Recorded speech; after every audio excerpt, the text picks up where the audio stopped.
My name is Sedef Aksoy-Tekin and I'm a wildlife technician here at PHS. This is our receiving area. All the animals that come overnight are kept in these incubators or these crates until we get here in the morning. And then when we get here in the morning, we make sure we examine them and we feed them on an hourly or half an hour basis. So now... And so these animals are that are brought to us by our officers? These are the animals that are brought to us by our officers. Okay. Because the officers come here after we leave and then they bring us stuff. They also bring the animals that the public leaves in our Coyote Point center. So it's basically all the animals that come here overnight. Okay. So what do we have here? So here we have dark-eyed junco, Nestle. And how old would you say these are? Edit that part, yeah. Well, he's definitely older than a week, but he's still in that stage where, oops, he broke the worm. He's still in that stage where he definitely is not self-feeding, and he definitely is not thermoregulating, so he needs to be in an incubator. And he's not a very good eater, as you can see. So we have to take our time to feed him. So he just got one mealworm. We're gonna keep feeding him until he stops gaping. They just came in overnight. We don't know much about them. So we'll keep feeding them until they can self-feed and fly on their own. So these were probably abandoned or fell out of the nest with the storm? They probably fell out of the nests. They did not come here with their own nests. Okay. They were found on the ground. They're now sleeping. So what happens here? So this is our reception area. The public who wants to bring us animals come here, and this is where we greet them. We ask everyone who comes in with an animal to fill out one of these forms. These forms will basically tell us where the animal came from, when they found the animal, if they gave any care to the animal, and why they brought us the animal. So when the animal is ready to be released, we can take him back to where he belongs. Okay, perfect. And then how long, or we're open like 7 days a week, right? We are open 7 days a week. We are open from 8 in the morning till 8 at night in the busy season, which is basically from April to September. And then in the winter time, when we're not that busy, we're open from 9 to 6.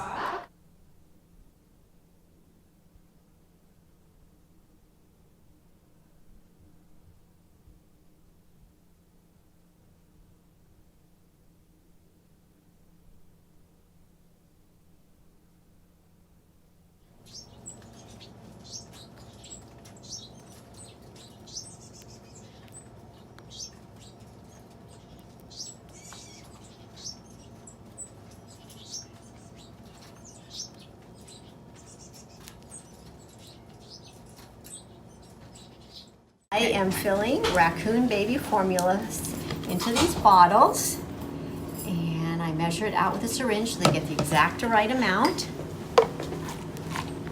And what is this? It's like a mother's This milk is replacement? a specific raccoon, baby raccoon formula. Okay.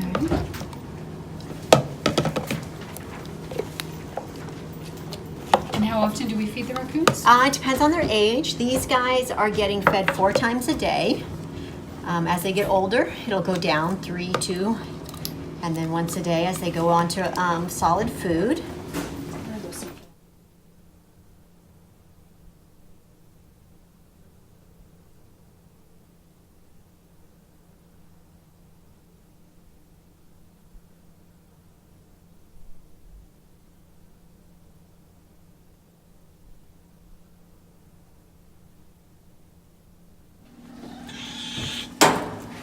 So how old are these? Look up here. Oh my goodness.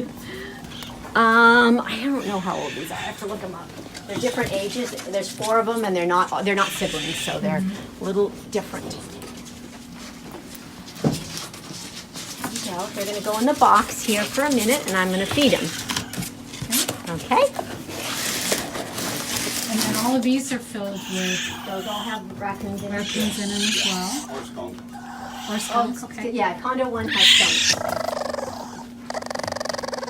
And actually, he's going to be ready for a feed fairly soon too. He's really cute. If you want to do that feeding. Okay. So I'm going to start with my big guy.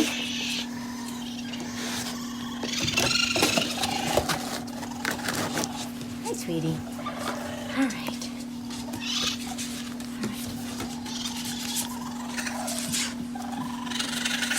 And we feed them 3 times a day? These guys are getting fed 4 times a day. And so you can hear the other ones in the cage? Those are only getting fed twice a day because they're much bigger, but they're also, wanting. They see somebody else. Super anxious with wanting to be fed. We get excited and we lose our bottle. Okay, there we go. There you go. There you go. There you go.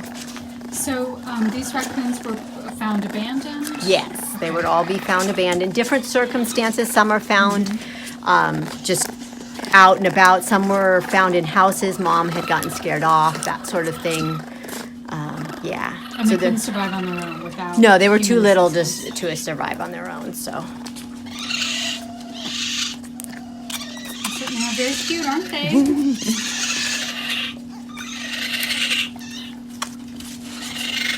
I'm Kendra. I work at the PHS Wildlife Department. I'm a wildlife technician. We got a couple intakes this afternoon, one of which is a little baby finch. We do get transfers from other facilities that do not care for wildlife, so we then take them and care for them here. This little baby finch was brought in just about a couple hours ago at the other facility, and they sped them right on over so they could get the best chance at care here. This is just a little baby fledgling finch.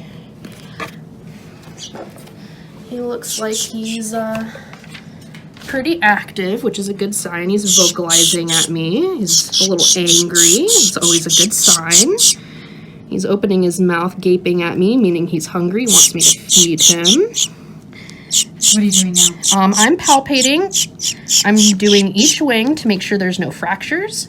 My guess is that he flinched a little too early. He probably hit the ground a little hard, so I'm just making sure he didn't get any broken bones on the way down. Looks like his legs work. He's got very good body condition. His feather quality isn't the best, but we'll fix that up with the food that we have, giving him all the proper vitamins and nutrients.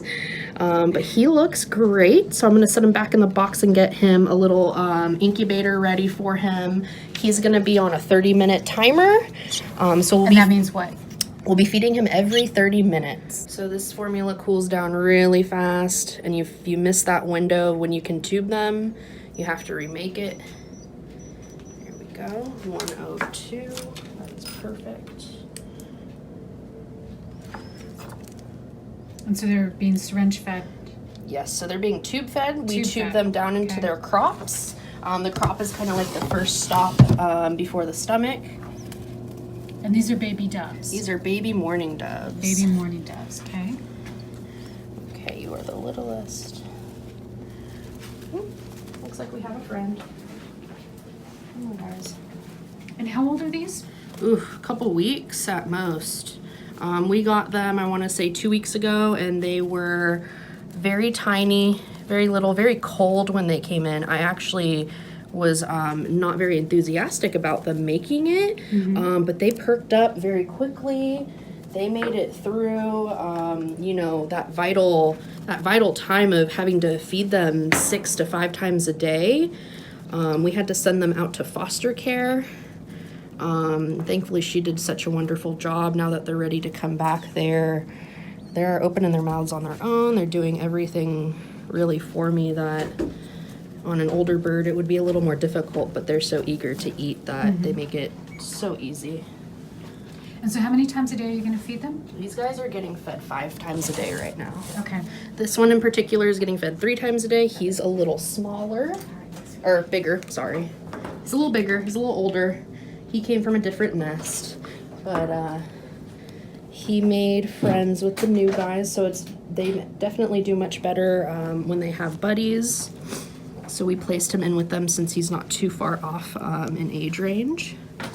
And then how long will they be in care with us before they're released? I would give it a couple months. They need to be self-feeding, which they haven't even started self-feeding yet. I'm hoping they'll do that soon. We offer them seeds so that they can hopefully start doing that. Then they need to be flighted. They're still in an incubator at this stage in their life. So our next step is to move them into a basket once they're old enough. And then they'll be put out into an aviary once we're positive that they're at least starting to fly. And then they'll be off into the wild to have a nice, happy life. Hi, I'm Tawny. I'm a wildlife technician at the Peninsula Humane Society and SPCA. Right now we are in the baby bird nursery. This is where all of our little birds that need hand feeding still come in first. We have them on 30-minute timers, 45-minute timers, and then they graduate to the hour. They'll start off in incubators over here first, and then as they get more feathers and are able to thermoregulate, then we'll gradually move them to larger enclosures that have more space and get light, and then just are at room temperature. Along with the baby birds, we also keep baby squirrels in here. We don't have any squirrels right now. We're waiting for the second round.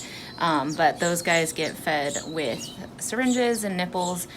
So again, any little animal that's smaller will get care inside of the nursery here. And I mean, what types of birds do we get through here? So the most common that we get are dark-eyed juncos, house sparrows, and house finches. We also get robins, mockingbirds, blackbirds. We have a few phoebes this year.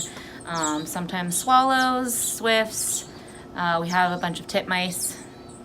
So a wide variety. Okay, wonderful.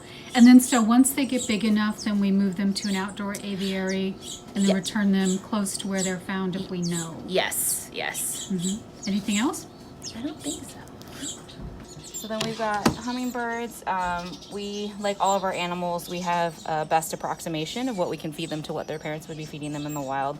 So this is a high protein with some sugar diet, and we have to syringe feed them, and like the finches, I'm going to directly feed them into their crops. So you see how they just gape, and I'm just going down, and this guy's swallowing, and then this guy I'm going to do the same thing. I'm going to be really careful to make sure that I've got it in their mouth, one, so that they don't aspirate on the liquid, and two, so that I don't get it all over their feathers and contaminate them. So when they're gaping, that means they want more, so we'll feed them more? Typically, hummingbirds are one of the ones that will keep gaping. Okay. Finches too. So with the insectivores, they usually know when to stop. But the hummingbirds and the finches like to keep gaping, and so you have to be very aware of how full their crop is getting. So typically you only feed them a certain amount, or I'm keeping an eye and seeing on how the feathers are expanding in their crop. So then I know when to stop feeding them. And so we have do a lot of training to make sure that people that do feed these guys don't overfeed them or feed them too little. And then this is basically the record that we have for our staff and volunteers to let them know what to feed them and how often to feed them, right? Like Yes. these are 45 minutes. We have different color coding for different times, and then also these green ones are for staff only ones, or interns, or people that have been specifically trained, like I said before, on how to feed these guys. One's because we don't want to aspirate them and don't want to get the food on their feathers, but two, like I said, they will keep gaping, so you want to make sure that you are feeding them enough food but not overfeeding them. Okay, thanks, Tony. So one of the foods I was prepping earlier was the finch food. So this is a baby finch. Yeah, so I'm syringe feeding him straight into his crop. How old Of would course, you he say now this has to is? swallow it. He's a couple weeks, well, about a week and a half probably. He didn't swallow that, but if you look right there, I don't know if you can see right there, but that's his crop, so that little bit of fluid down there is exactly what I just put in there. Put a little bit more. I'm gonna shut this. And these are in the little warming incubators. right? Yes, yeah, they're not able to thermoregulate on their own.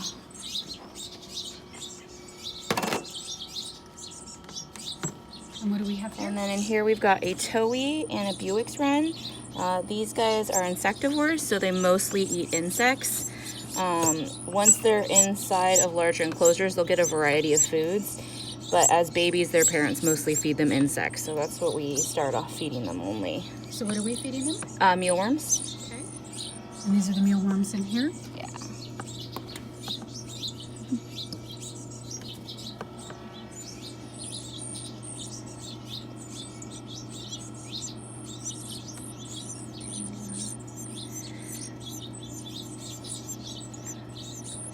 And we keep feeding them until they stop gaping. Their parents, it's a lot of work to feed them. They'll let you know when they're full, when they stop. Although this guy's not very good at swallowing, so he kind of keeps just gaping. But that should be good.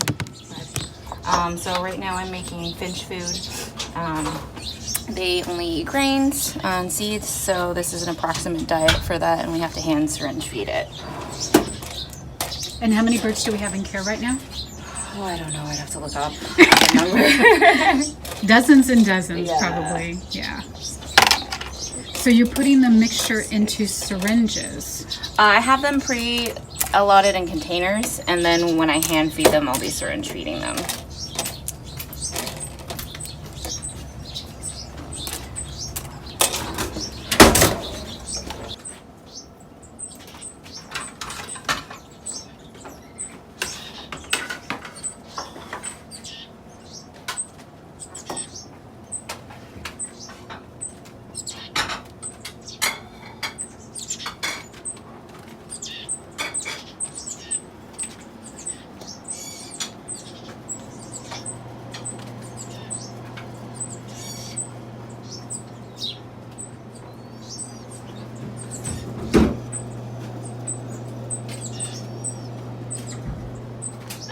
Yeah. Hi, I'm Dr. Jacqueline Hanstead, and we're going to be letting you visit with one of our red-tailed hawks that's been in our care for about 6 to 7 weeks now, came in with a broken wing.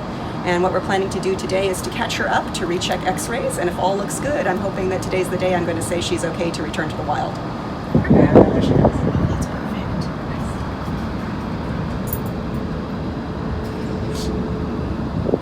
All right, let's get her. There we go, perfect.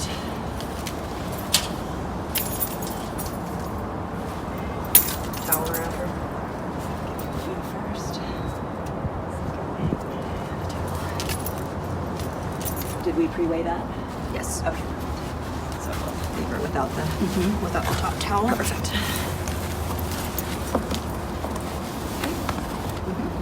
All right, you can go. Okay. Pretty girl.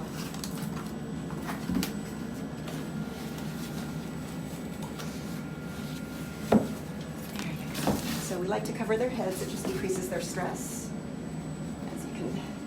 And then the next thing I'm going to do is just wrap her talons, because with a hawk, the worrisome part for us, the most dangerous part for us, is getting hit by those claws on those feet. They're called talons.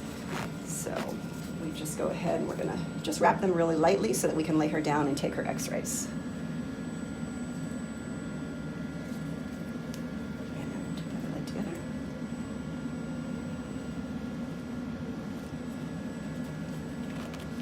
And this just keeps us safer for when we're taking her x-rays. And that's not sticky. It's not sticky at all, no. It sticks to itself, but not to us. Or her. Or her, exactly. All right. So now she's going to get an injection of an anti-inflammatory pain medicine. Just anytime we have her in hand and we're doing anything with her, I just like to make sure that she has some nice anti-inflammatory on board in case she's a little uncomfortable after we're done. So that's just an injection right into the muscle of her breast. And now we're going to get her set up for x-rays. So this is her in what we call the birdie bondage board. And it's a way for us to get a quick x-ray on an animal with them not having to be anesthetized for it. So she's going to be up and back in her aviary within just a couple minutes rather than having to be anesthetized. And we're only x-raying. And we're just her x-raying wing, this that was right her wing, and I'll Uh-huh. show you the films once we get this done. Okay. Okay, all right. I'm ready.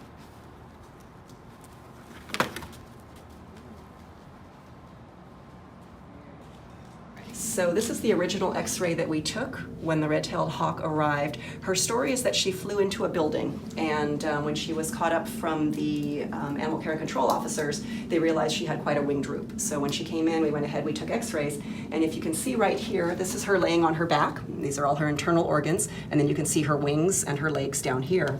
It's her right wing.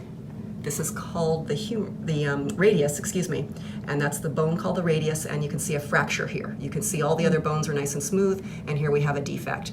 So the good news is that's a great place for a raptor to break their wing, because the larger bone, the ulna, actually works as an internal splint. So all we would need to do with this bird is then keep this wrapped with a soft wrap, keep it immobilized so that it's not moving, and actually the ulna, the larger bone, is going to work as a wonderful splint to keep this in place. So this was the very first x-ray we took. She's been here now for about 7 weeks, and we just took our x-rays today, and I'll show those to you just now. So here we have, I've brought up 3 of her x-rays. We've been taking x-rays about every 2 weeks since she's been here. This was her first x-ray. When she arrived, you can see it's a brand new fracture, and you can see the 2 pieces having pulled apart, and they're overlapping each other. A few weeks after that, we took a recheck x-ray, and we saw this callus forming. You can see this kind of balloon of bone forming around it. That's the body trying to heal and stabilize the fracture. And then as of today's film, we have a very nice solid fracture. The wing palpates very strong, and as you can see from the videos that were taken, she's flying very well. So by my interpretation, I am going to say she is okay for release anytime. We're currently in the middle of a bit of a storm situation, so we're going to wait a few days until the storm passes and plan to release her, I would say maybe Monday or Tuesday of this week. She'll be returned to the wild. She'll be released close to where she was found? Yes, so Okay. she had flown into a building, and when she arrived, she had this broken wing, and she also was covered in this green goo that we think was, there was some painting or something going on in the building. So we were able to get that all taken care of, the fracture healed, and now we're going to release her into a park-like setting very close to where that building was, so that when she gets outdoors, she'll immediately know that she's home, and she'll have her bearings of how to get to the trees that she wants to roost in. Great. Hi, I'm Sue, and I'm a wildlife tech, seasonal at Peninsula Humane Society. We are out in the courtyard area, which is where the animals come to get their last bit of rehab. This is where they get strong, they get used to being outside, and it's their last step before we return them back to the wild. We actually grow our own food, so we've got a couple of blueberry bushes here. We've got a raspberry bush. We have some greens growing that the pigeons and the ducklings and seabirds enjoy. We do have this lavender is lovely for the hummingbirds, getting them used to what they're going to be looking for when they're out in the wild. So we can always come out here and supplement with what we also get from donations in food for the animals. So just as a reference point, we're actually on we're on the roof of the 2nd floor of the Peninsula Humane Society, and we've turned majority of our 2nd floor into outdoor aviaries for birds as well as for mammals. Okay, so the squirrels have started when they come in. A lot of times they're just little tiny babies. Their eyes are still closed, or they could be older. But we do start them out in the nursery and the incubator, and they're all getting hand-fed with formula. And then when they get a little older, then they can come out in their cages and get used to the fresh air. And then this is the last step. And we try to create a habitat where they can climb and learn balance, and we put different types of enrichment in there so that they can get used to the smells of the wild. And also we try to get them to forage, so we'll hide peanuts around and scatter their food, and sometimes we get some nice oak leaves that we can spread over their food so they really have to dig. And we do have some dirt in there so they can get used to like stashing their food like they would out in the wild. But we try to create a semi-wild experience for them before they get turned loose. We head out this way. This is where we have the Seabird Pools, and the duck houses, where we transition young ducks or seabirds that have come in that need to get used to being out or need that swimming experience and a little bit of more flight strength before they go home. We also transition our larger mammals out here. So this will be a place where you'll find our skunks, raccoons, possums, animals like that as they're transitioning. We also will be entering some of our larger aviaries where some of our raptors will be, and our larger birds where they really have a chance to flap their wings and get that strength up before they return home. And we can also see how well they're eating. Great. So we can head out here. And only staff and trained volunteers are allowed through here, correct? Yeah, we do try to control traffic because we want these animals to remain wild. So the least amount of human interaction that we can have out here, the better. We don't want them to get used to us being the people that are bringing the food, because then they're going to go out in the wild and think that that's what happens when they're out in the wild. And we don't want them approaching people. We want them to remain respectful and fearful of us. And then it looks like everything's predator proof to keep them safe. Yes, predator proof to keep them safe and also to keep them from getting out. We don't want them, this is, not a great place for animals to get turned loose. It's a great place for rehabbing them, but we want them to go back close to where they were found. One of the duck ponds. We call this a duck box. A duck box. Yes, so they come out here during the day, and in the evening we'll take them back inside, and they'll either be in an incubator or one of the condos because they're still young. But then they get out here and they get to swim a little bit, and they get to get used to the fresh air and the sounds of being outside. Tell me about the feather duster there. So that's mom. Since they don't have mom, if they did have mom, they would kind of cluster underneath her or on top of her, and so that is like their little security place. Interesting. And then this is their little food. Yeah, so that's their duckling mash, and it's just little pellets, and then they have a water tower there so that they can have fresh water besides that they've been swimming in. And then in the wild, they are dabblers, so they would be out dabbling greens from the water's edge and from underwater. So we do give them chopped greens throughout the day so that they can swim and dabble. So this is it looks like lettuce. Yes. Perfect. Yeah, they love the lettuce. And then we make sure, because they're little, that they have a kind of a ladder that they can get in and out of the water, so that if they can't make the jump from the pool up, they have that little ladder that helps them climb up. So and then over here it looks like we have even smaller ones. Very cute. And then there's mom over there in the corner. Yes, there's mom. And same thing, they have like the little lettuce. Do the smaller ones interact with the larger ones? We try to keep them separate, so we keep kind of an age classes together. And they may not all be from the same clutch of eggs, but they're all right about the same age. One of our Seabird pools, and we can either have water in here or not.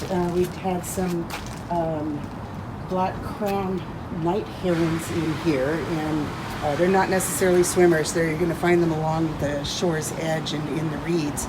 So we didn't have water in there. We didn't want anybody getting stuck in there. But we did have a pool of water for them with logs in it, so if they wanted to get that water experience, that they could wade in there a little bit. But this is a good place for them to fly a little bit and get used to being outside. Plus they were big birds. You wouldn't want to have 4 big birds in a little tiny condo. So this does give them space to be outside and to be able to fly back and forth. And we just bring their fish out in pans and they gobble their fish up. The Seabird pools, which are great for birds that you'll find onshore as well as in water or near water. We also have these therapy pools that are for birds that are always in water. If you find them on land, there's usually something not well with them. So we have to be really careful of how we treat them, because they shouldn't be on their feet. They need to be in water. They eat in water. They sleep in water. So we have these therapy pools.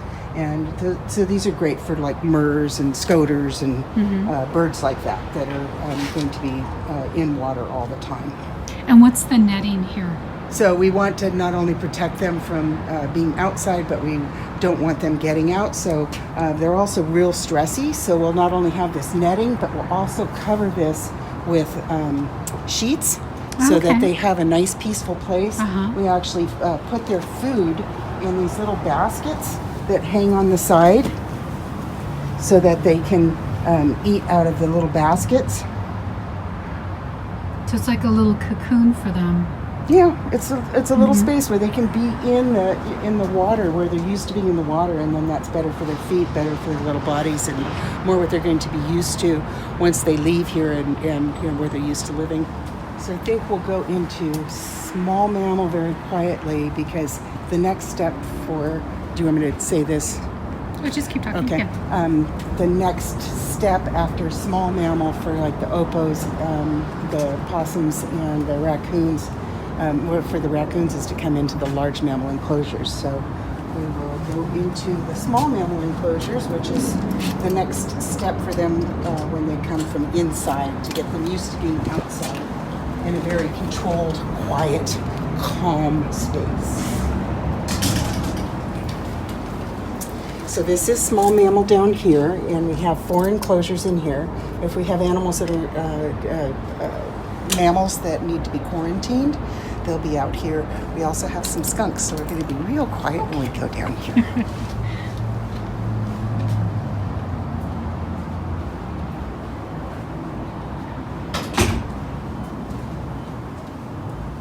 So there's 3 little bitty skunks in here, and we did do a little bit of enrichment in the egg carton there. And what we did was we put some dirt in there with some mealworms, and it was actually covered with a lot of bark also, and that encouraged them to kind of forage and dig like they would in the wild when they're looking for their grubs.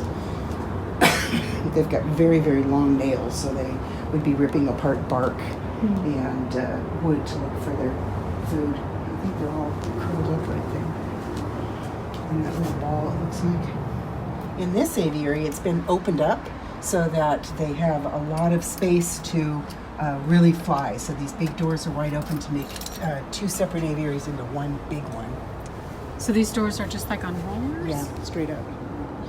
Oh, right here. So there's our great horned owls.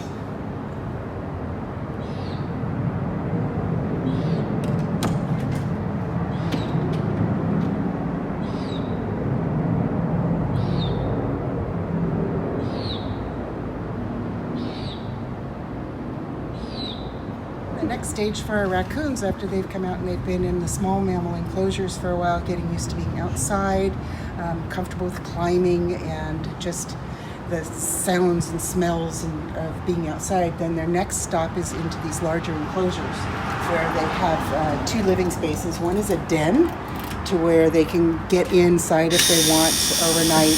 We can also close them off to separate to also help us to clean. We can have 10, 12 animals in here, and they're big. So we do want to interact with them as little as possible.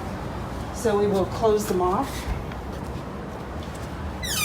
We'll close them off into their den while we're cleaning, and there is a guillotine door there that we can drop to close off here, and then a big door we can slide. Do we have any here now? We don't, they went home. But there's a bunch that are going to be coming out. And then they have this nice outdoor space where they can come out and they can get sun. We'll have a pool with water in it, and we'll bring out redwood bark and logs and different things that they'd find in the wild. And we can stash water, in the pool, in the water. We can hide food. We can, when we get the redwood bark out here too, we can hide little bits of food that they'd be looking for in the wild to encourage them to forage. And also by having the big bark pieces and all of that, it gives them something to smell and to tear apart. And we do have different enrichments, like this basket will move around and we'll put different sticks and things in it, and we might put unique scents in there so that they'll get in and they'll get some different smells. And we'll use like empty glove boxes and put smears of peanut butter in so that they'll tear it apart to find that good smell and get little licks. But yeah, we can hide food around and just bring in different leaves and branches and things like that, and then they shred it and they have a party, and the next morning it's a mess. And what's your name? My name is Greg Hassett. And what's your title? I'm the wildlife supervisor. Okay, and where are we, Greg? Right now we're in the surgery suite. And this is specific just for wildlife, right? All the vets can use this area, but we're primarily the ones that use this room the most. And what would we use this room for? Primarily surgeries, so amputations, lacerations. This is where all those types of injuries are repaired. Okay. And then so these are the surgery tables. Well, this is the prep table. So the prep a lot of table. the animals, they'll get prepped on here first, and then we go into the actual surgery area. Okay. Over here on your left is where we recover them. So after the surgery, this is where they go. Okay. And then let's see the actual surgery suite. Sure. So it's nice and quiet in here, which is good for wildlife, since they're already a little stressed out. So then this just looks like a regular, almost human operating table. Yeah, this is where we do all of our surgeries. So the vet typically stands over here while she's doing her work while we monitor the anesthesia and oxygen. And this is the anesthesia and oxygen here. Yes, ma'am. So we would use this for injuries that can be repaired, or we think can be repaired. Yeah, there's a lot of animals that get attacked by other animals, and so we repair a lot of lacerations, sometimes extract teeth depending upon the damage. Sometimes tails get bit as the other animals are chasing them, and so there needs to be a repair so that it doesn't get infected, and so we just want it to heal up. Okay. Anything else?